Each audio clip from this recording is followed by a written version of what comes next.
Well, bless your heart, my friend. This is Minister Hill once again. And today I want to talk about the godly must suffer persecution.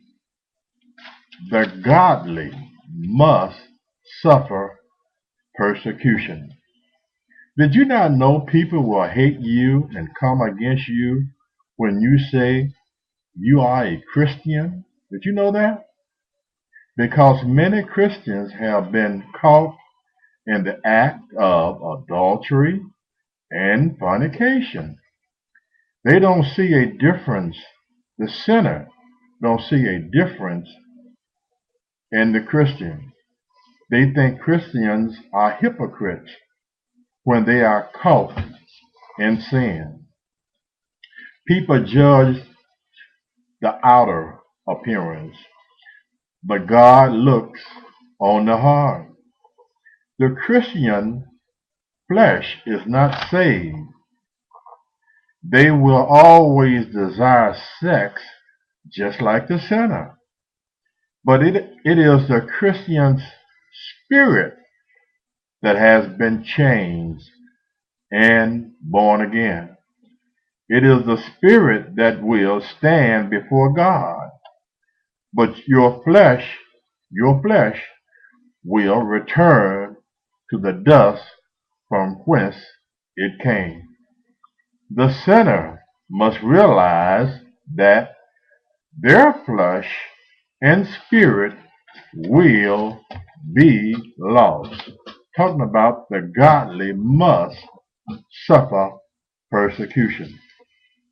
Now, the word persecute means to pursue with harassing or oppressive treatment, to harass persistently, to annoy, to nag, to trouble, and to attack one with ungodly actions because of a person's religious belief.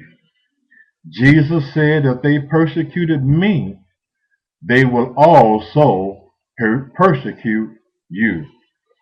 When you say you are a Christian, get yourself ready to be attacked by your family that are not Christian, your supervisor, your co-worker, and your children.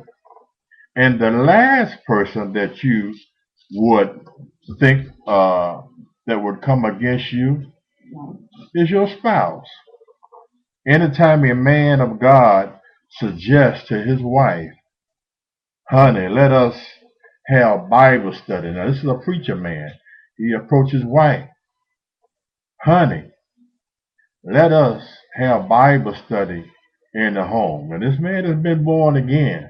He no longer want to go out and drink and hoe hop and go to the casino and lose all his money, coming back home stinking and cussing and stinking from drinking. He don't want to hoe hop no more. He has a desire because he's been changed and renewed. There's a burning and a yearning and a zeal for him to proclaim the gospel. So he approached his wife and he said, honey, let us have Bible study in the home, the place where church is supposed to stem from. In other words, what families are to do at home, they are to do the same thing at church. Home is the foundation. As a man of God, I had this zeal in me to share this good news to others. But because I was married to a churchgoer and she was not another Christian, I suffered persecution from this woman. There is this burning desire in me to do God's will and to get started. Her response to me in her home was that she didn't want strange people in her home. So this is a true open sign of persecution from her. Oh yeah, a true sign of persecution from her to trouble a preacher in his spirit. Because the same woman, now listen to this, that same wife will go out and rent or borrow folding chairs to have a baby or bridal shower in that same house. Are y'all listening? Many people coming in that home that she don't know, but she wants to impress. Not only that, around the holidays, that house becomes a open bar. The persecutor is like a shadow. If you are married to a church goer, but they are unsaved and you are, they will follow you about and torment you with words day and night. Yes, they will. Now you take two sinners that are married. When the one come against the other, they can have a drink or smoke a joint and everything will be fine. But when a Christian is married to a sinner, that Christian only have God to turn to. And they have to grin and bear the persecution of the ungodly.